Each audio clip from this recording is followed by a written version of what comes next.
Hey everyone, it's the Ioniq Guy, and today I'm next to the 2023 Kia EV6 GT. This isn't the GT line, this is the GT. Brand new for the 2023 model year. This has 576 horsepower, 545 pound-feet of torque, does 0 to 60 in the low 3-second range. I haven't been able to get that because they provided it to me on these Pirelli Scorpion winter tires. But anyway, still quick, still way quicker than my Hyundai Ioniq 5 SEL all-wheel drive. But today we're going to take a walk through the car. I'm going to show you all the features it has and give you my impressions as a longtime Ioniq 5 owner. I've had my Ioniq 5 for over a year now, and this is my first time spending any time with an EV6, let alone the EV6 GT. Kia has lent me this car for a week, so thank you, Kia. So the time has come, let's check out the 2023 Kia EV6 GT.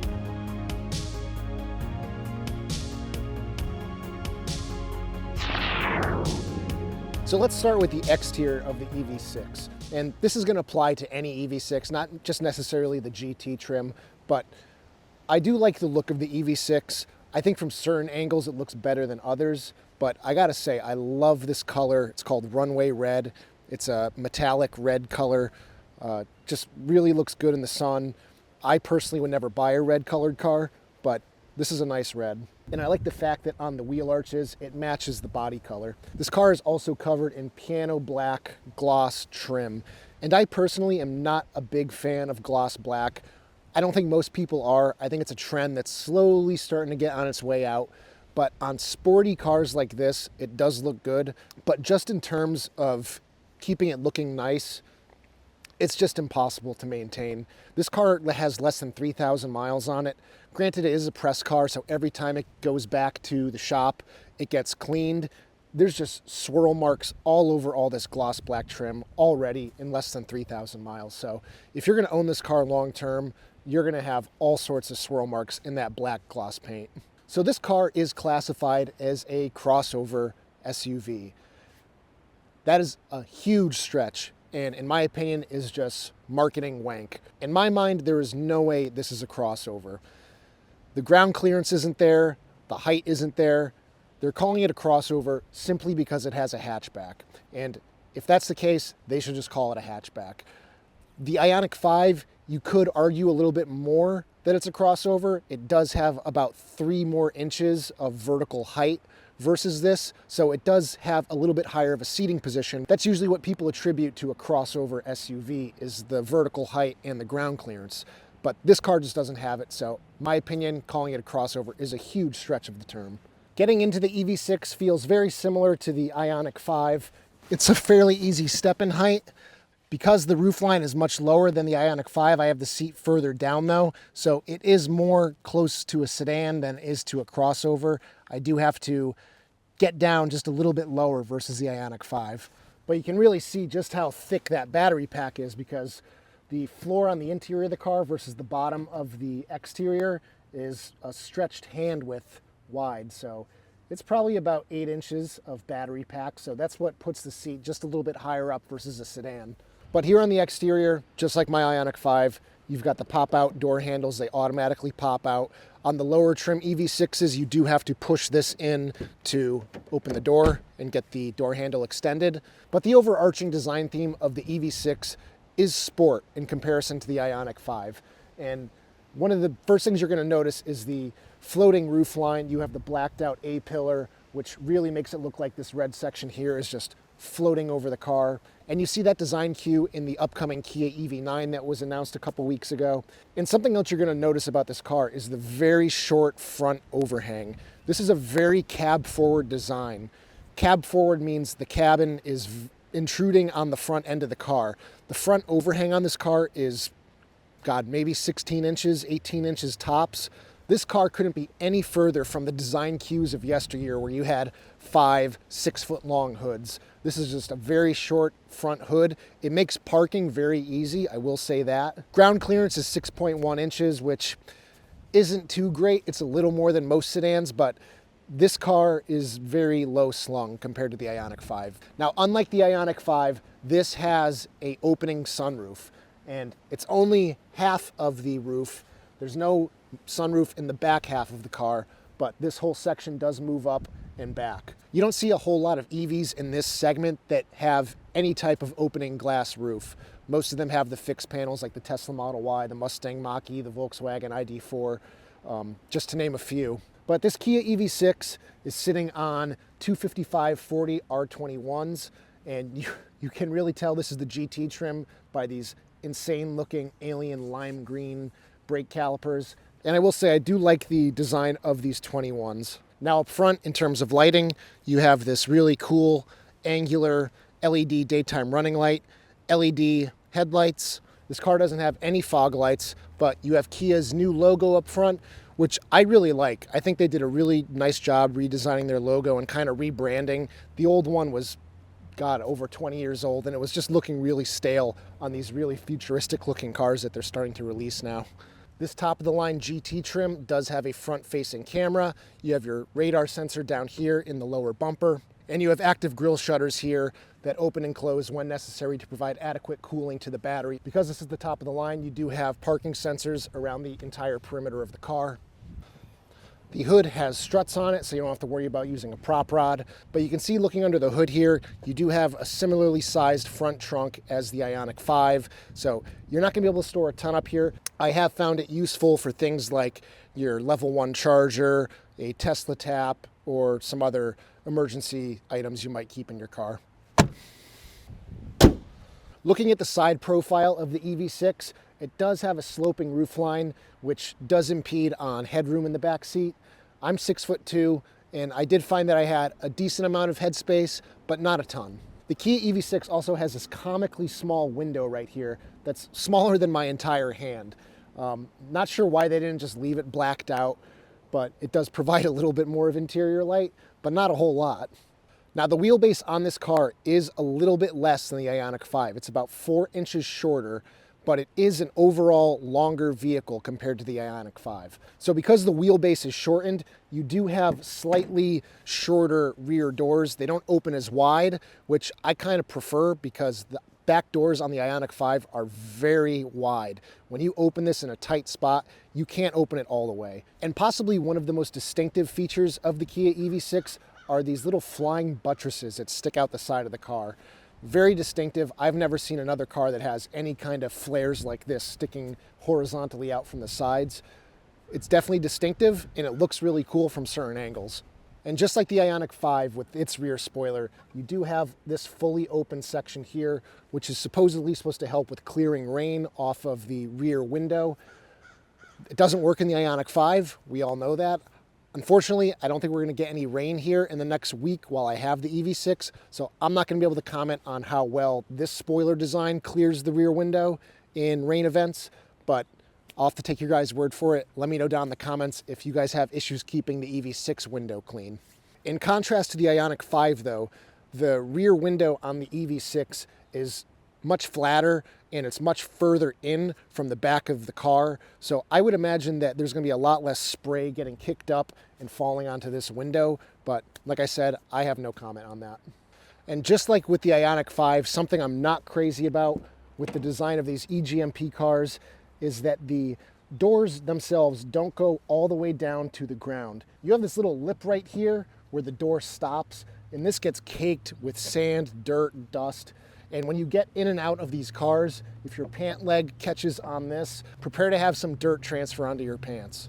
The EV6 GT also has power folding side view mirrors. The back of the EV6 has a very distinctive look as well. You have this massive red light bar that goes across the entirety of the car. You also have this metallized accent strip that's like a gunmetal type color that goes across the entirety of the car. And you can see here there's this interesting pyramid-like texture on that gunmetal trim.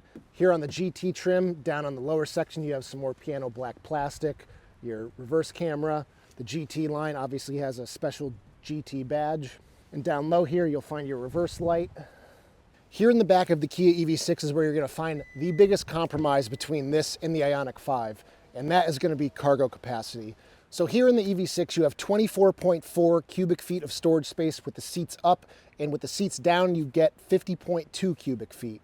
Now, when looking at the Ioniq 5, you have 27.2 cubic feet with the rear seats up and 59.3 cubic feet with the seats down. So With the Ioniq 5, you're gaining nearly 10 cubic feet of storage space with the seats down and a few with the seats up. So in the back here, you have an emergency release opening for your charge port door if the battery in the car is dead and you can't get it open. There's also some D-rings that you can tie your cargo down with. There is a 12-volt, 180-watt cigarette lighter style outlet on the left-hand side, as well as an LED light to illuminate the cargo area. And oh my God, thank you, Kia, for putting in seat releases for the back seat. This is something the Ioniq 5 doesn't have, and it drives me crazy. When you're in the back trying to load stuff in, you just need a couple more inches. Instead of having to go around to each rear door and fold down the seats yourself from there, you can just flip these switches in the back and they just fall right down. So good job, Kia. Hyundai, what are you doing? Underneath the floor here is the subwoofer for the 14-speaker Meridian sound system. There's also a speaker on either side of the cargo area for the sound system as well. You've also got the same amount of underfloor storage space as seen in the Ioniq 5, so that's nice to see here. In the back of the EV6 GT, there's also a cross-car beam that really locks in the back sections of the car and makes it that much more rigid. You've got LED license plate lights, which are nice to see, and obviously it's fully automatic.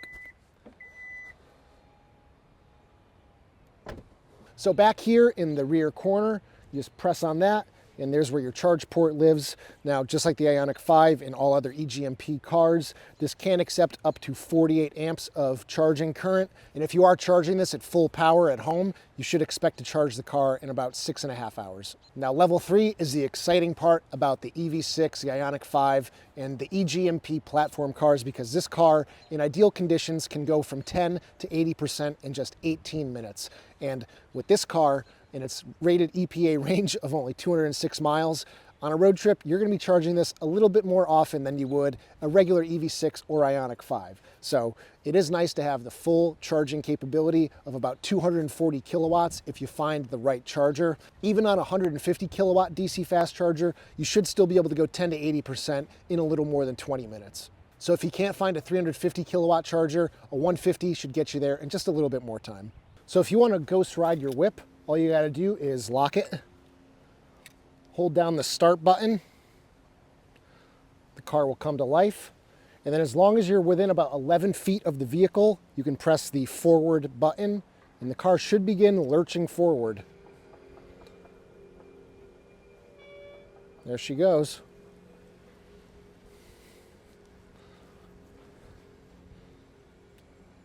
When you let go, it stops, and if you want to go in reverse, you hit the opposite arrow.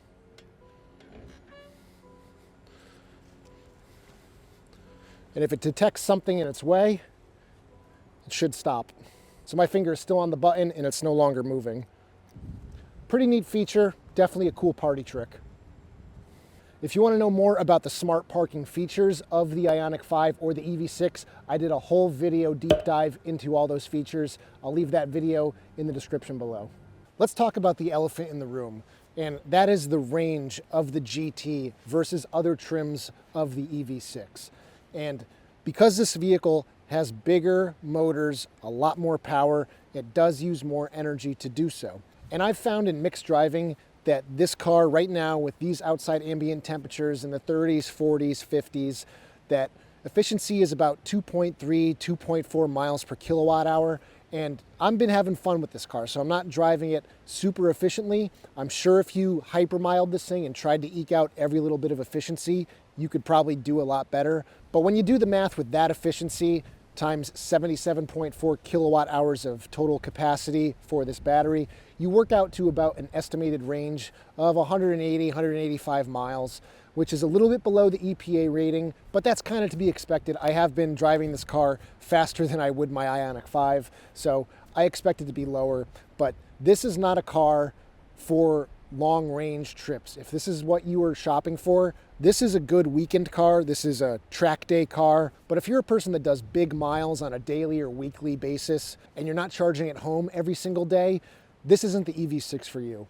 Check out the Wind trim, check out the GT Line trim. Those are much more efficient in their all-wheel drive configurations, and the rear-wheel drives are even better. So if you don't need all-wheel drive, the rear-wheel drive is definitely the version of the EV6 to go with. You'll get into the high 200s, low 300s in terms of range.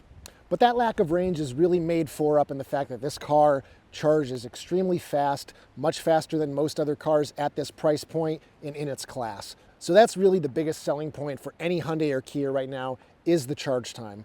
Unfortunately, we do see a lot of issues with the charging networks not being able to provide these cars with what they should. A lot of people going to EA these days are seeing 50, 70, 80 kilowatts, and this car doesn't charge very fast at those speeds. You're talking almost an hour to go from 0 to 100. So a lot of it at the end of the day does come down to the charging network you're using and how those chargers are actually performing. Now that we've talked about the details of the exterior, let's go inside and talk about the interior. Now, getting into the EV6 for the first time as somebody who's driven an Ioniq 5 exclusively for over a year, you're going to feel much more encroached upon because this is not an open, airy design like the Ioniq 5. This is much more cockpit oriented. As such, the display is kind of canted towards the driver, and I like that because I can reach the furthest corner from my seating position without having to lean forward, whereas in the Ioniq 5, I have to lean forward an inch or two to get to that corner. And I have very long arms, so people with shorter arms definitely have more of a stretch in the Ioniq 5. And in this specific EV6, the GT, you have a dark colored headliner, which definitely makes it feel much more enclosing. But you do have a sunroof, and this sunroof does open, which is something that no other EV in this class that I know of currently offers. I will say I do miss having a sunroof sometimes, especially now as the weather's getting nicer and spring is incoming. It also does fully close, so the sun isn't always beating down on your head, especially if you have a bald head like myself. The first thing for me with this GT trim, though, is these sport bucket seats are horribly uncomfortable for me and my body size. My thighs are just being completely dug into by the bottom bolsters, and if you're a narrow person, they might work for you, but me being the size that I am, it just doesn't work for me. I would not buy this car just on the fact that I could not handle driving with these seats for any extended amount of time. The bolsters on the back of the seat, though, are perfectly fine. They're pretty comparable to the Ioniq 5, so I don't have any complaints about the rear bolsters, but man, the seat bottoms are just painfully uncomfortable. The headrests in this car are obviously not adjustable, but they work for me. The interior is covered in piano black gloss trim, which I really don't like. It shows fingerprints, it shows dust. Just this trend needs to end. I know it looks sporty, and I know it gives that really high-end look, and it does that if it's clean. When it's not clean, it just looks gross, in my opinion. The cup holders here in the center are fairly small. They're not super big. I know they probably wouldn't accommodate some of my water bottles, but I do like that the Qi wireless charging pad is right here. It's really easy to get in the car. Just stick your phone right there. But again, like the Ioniq 5, you don't have wireless Android Auto or Apple CarPlay, and I'd say 90% of people are going to use that. So if they want to use it, they have to plug their phone in anyway, which negates the purpose of having a wireless charging pad. Unless you're using a wireless adapter like a CarLink or a Motorola MA1, you're just not going to be able to take advantage of this Qi wireless charging pad, unless you have a passenger who needs to charge their phone. But the center console actually is interesting. It doesn't have a latch on it. It seems to just be using friction to hold itself down, but I kind of like that. You don't have to fiddle with any latches. I don't find it to be very comfortable. It's not very padded. The Ioniq 5 is a little bit softer, and I do sometimes put that extra padded armrest cover over on mine. I'm sure there's some aftermarket ones for the EV6, but this one is just not super comfortable. The door panels have a suede insert, and up top it's a little padded. But the suede is nice. I do kind of like the suede. Not sure how easy it is to clean, but with this black color, it doesn't show much grime, I would imagine. The interior is flooded with ambient lighting. It's on the dash, it's in the footwells, it's on the door pockets. It's everywhere. It's fully adjustable, just like the Ioniq 5, and it looks really nice. I do like the amount of light in this interior. It has been a little difficult getting used to the controls in this car just because I've built so much muscle memory to the Ioniq 5 over the last year. It's odd having the power switch for the car here in the center where your hand lives. and also the rotary shifters taking a little bit of time to get used to. I'm used to having it on that stalk on the steering column, so definitely a little weird. Also weird that the steering wheel controls are completely reversed from the Ioniq 5, so whenever I need to do something, I have to really think about it for a second. I just don't have that muscle memory, and I'm not going to get it in a few days, so definitely take some time there. The steering wheel is a two-spoke design like the Ioniq 5, so you have the open bottom here. I do like that, and you will see an added button here, which is the GT button, which puts you into that ultimate sport mode. I've spent some time in that, and you can have some real fun in it. The steering wheel tilts and telescopes. It's got a decent amount of range. You've got automatic wipers in this car. You also have a heads-up display. And thank you, Kia, for giving us USB-C outlets. It is 2023 after all. You have two USB-Cs up front, a USB-A, a 180-watt 12-volt outlet. And that's just great because most people use USB-C in 2023. Hyundai, get on that. I find this storage space under the flying buttress center console to be kind of awkward to use. It's very difficult to reach in here, and I'm not crazy about that. It's almost easier to go around the other side. It is nice and big, and it's deep, so whatever you put in there is not going to roll around and fall under the accelerator pedal. But it's just awkward to get to. I could see a person with a purse using it. But for me, I wouldn't store anything in there, but I don't keep much in my car. I can't say enough good things about having hard buttons for the heated seats as well as the heated steering wheel. The GT does not come with ventilated seats. The GT line does have ventilated seats, but because you have these sport seats here with the suede, they don't have ventilated seats. They also probably do it to keep the weight down, so it is something to keep in mind here. Another way Kia is living in 2023 is by putting LED light bulbs in all of these interior lights. The Ioniq 5 does not, so good job, Kia, again. You've got a HomeLink mirror here, so you can add your garage door openers to it. Like the Ioniq 5 Limited, you also have the surround view camera system, so you get a top-down 360 view of the car. You get trajectory lines for rear and front tires, which is nice. You get an augmented reality view of the car, so that helps with parking in strange situations.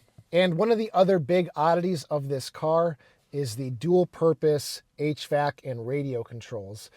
Now, in one setting, you have the same buttons that you find in the Ioniq 5's lower control section, but you can immediately go to the HVAC controls and turn the knobs into temperature adjusters. And you see a fan speed switch.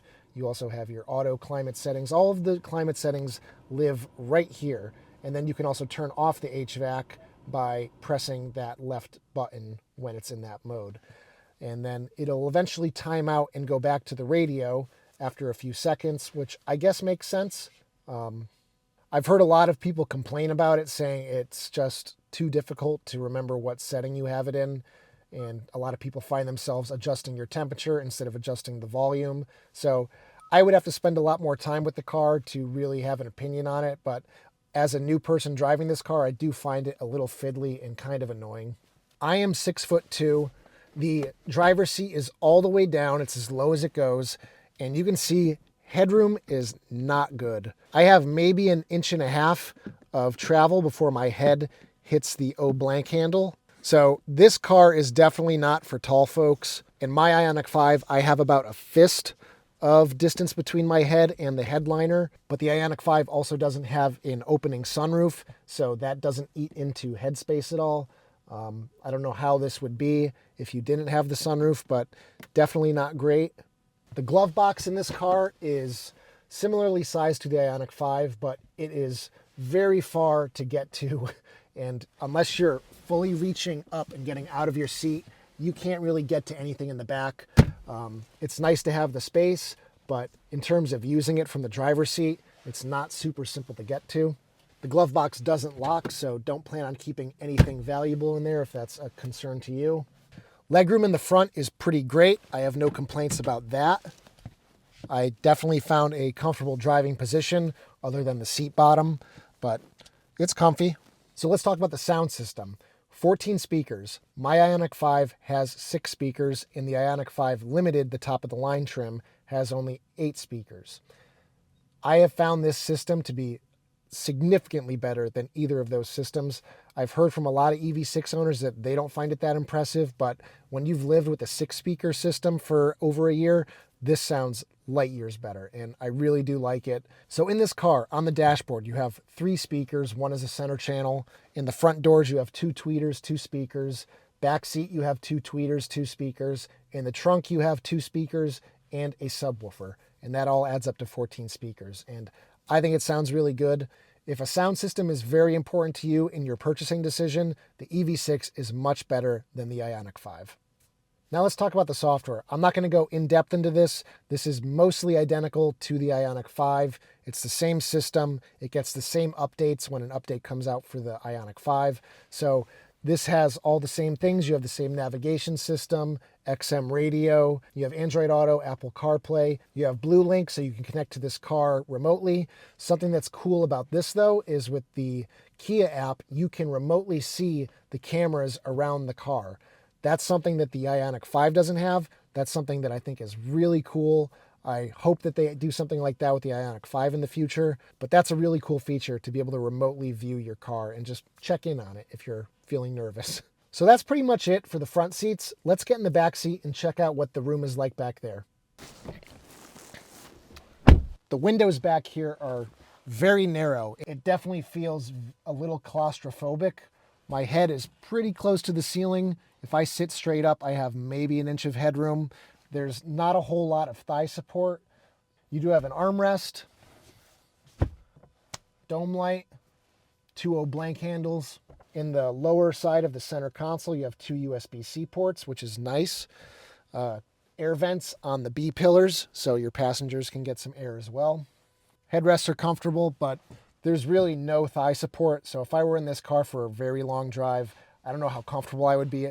And with the seat adjusted for me, there's literally nowhere for my feet to go. The seat is so low to the ground that I can't even fit my toes under the seat. So I can't push my feet forward. So my thighs are just kind of floating, and it's a little uncomfortable, to be perfectly honest. The door pockets have some ambient lighting in them. Nice to see that. Moving into the center.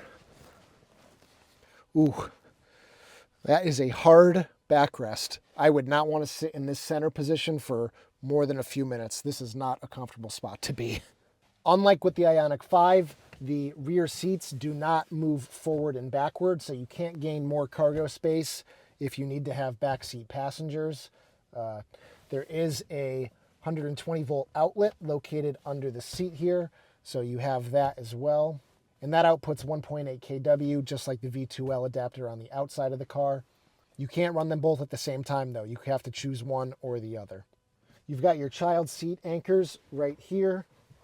So compared to the Ioniq 5, the back seat of this car is definitely not as comfortable, not as accommodating for multiple people.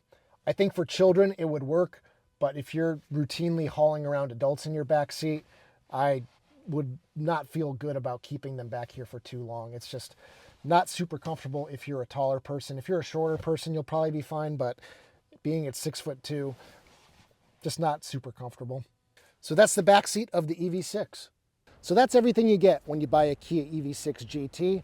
I'm going to spend a few more days with the vehicle. At that point, I'll be able to tell you whether I made the right decision buying an Ioniq 5 or if I wish I had an EV6.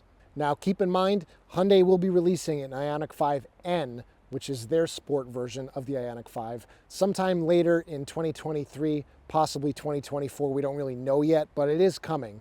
And it is going to be more powerful than this EV6. It is not just the Hyundai version of the EV6 GT. It is its completely own thing. They're saying that it's going to have all sorts of things to mimic shifting in a traditional ICE car and revving sounds and all sorts of other stuff to help people ease into transitioning to an EV for sport purposes. So if you're in the market for a sport EV, you might want to wait another year to see what the Ioniq 5 looks like when it comes out.